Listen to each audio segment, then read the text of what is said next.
নৌকার মাঝি ও speed boat চালকের ধস্তাধস্তির মাশুল দিল ৪ শিশু। নদীতে ডুবে মর্মান্তিক মৃত্যু হলো তাদের। পরিবারে শোকাবহ পরিবেশ।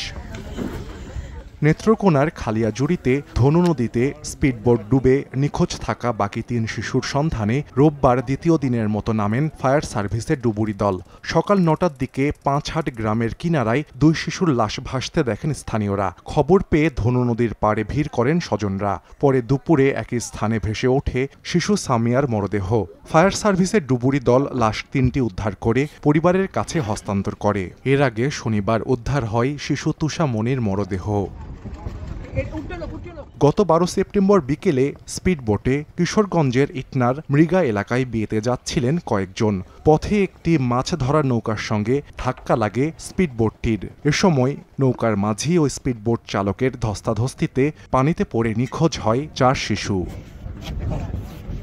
সময় সংবাদ, নেত্রকোনা।